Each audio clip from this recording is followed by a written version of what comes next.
বীরের বেশে ক্রিকেটে ফিরছেন তামিম ইকবাল। আপনারা সবাই ভিডিওটি দেখতে থাকুন এবং আমার চ্যানেলটি সাবস্ক্রাইব করে আমার পাশে থাকবেন এবং নতুন নতুন ভিডিও আমি কন্টিনিউ আপলোড করে যাব। করে হঠাৎই ক্যারিয়ারের ইতি টানার কথা বলেছিলেন ওপেনার ব্যাটার। এরপর কাহিনী গড়ায় ভিন্ন দিকে। ২৪ ঘন্টার মধ্যে তৎকালীন প্রধানমন্ত্রীর সঙ্গে মাশরাফিকে সাথে নিয়ে দেখা করে বদলে ফেলেন নিজের সিদ্ধান্ত। গল্পে আবারও নাটকীয় মোড়।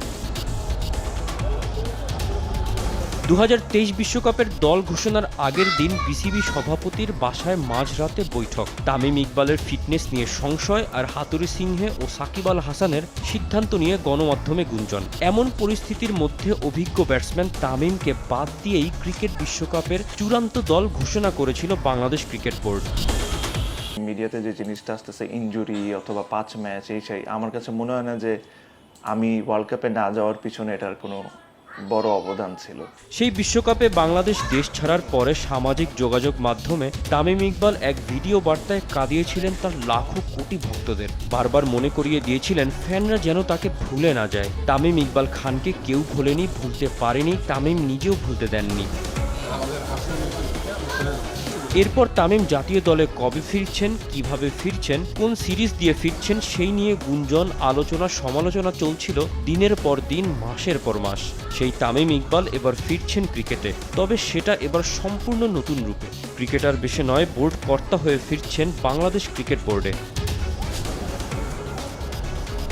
পার্শ্ববর্তী দেশ ভারতকেই দেখুন না, বিসিসিআইয়ের বিভিন্ন দায়িত্বে ও কোচিংয়ে এসে ভারতের মডার্ন ক্রিকেটের শক্ত ভিড় তৈরি করে গেছেন সাবেক ক্রিকেটার রাহুল দ্রাবিড়, সৌরভ গাঙ্গুলিরা। আজ ভারতের ক্রিকেটে যত অর্জন, তাতে এই কিংবদন্তিদের অবদান অনেক। উদাহরণ হিসেবে টানা যেতে পারে পাকিস্তান, শ্রীলঙ্কা, নিউজিল্যান্ড ও অস্ট্রেলিয়ার মতো দেশেরও।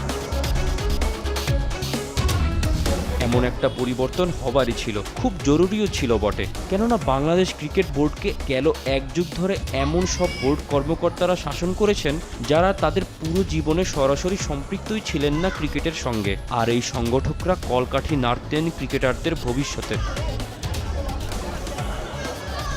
এবার আসতে যাচ্ছে আমূল পরিবর্তন। জাতীয় ক্রীড়া সংস্থা থেকে নিয়োগ পাওয়া বোর্ড কর্তা সহ চলতি বোর্ডে প্রায় সকল পদে আসতে যাচ্ছে সংস্কার। যোগ দিতে যাচ্ছেন মাঠের ক্রিকেটের সাথে সম্পৃক্ত সাবেক ক্রিকেটাররা, যারা লিখতে প্রস্তুত বাংলাদেশের ক্রিকেট অধ্যায়ের নতুন ইতিহাস, যাদের হাত ধরে বাংলাদেশ ক্রিকেট এখন পাবে নতুন পথের দিশা। তার প্রভাব অবশ্যই পড়বে আন্তর্জাতিক ক্রিকেটে, যেখানে বাংলাদেশ নিজের পায়ে দাঁড়াতে পারেনি প্রায় আড়াই দশকেও।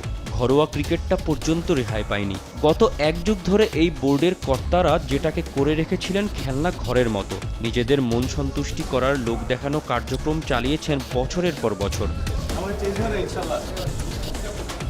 মানহীন উইকেট, মানহীন মাঠ ও মানহীন আম্পায়ার। ন্যূনতম সুযোগ সুবিধাটুকু যেটুকু প্রয়োজন ছিল তা কখনোই পেত না ক্রিকেটাররা। সাহস ছিল না অভিযোগ করার। যারা মুখ খুলেছেন তাদের ক্যারিয়ার শেষ হয়ে গেছে অনেক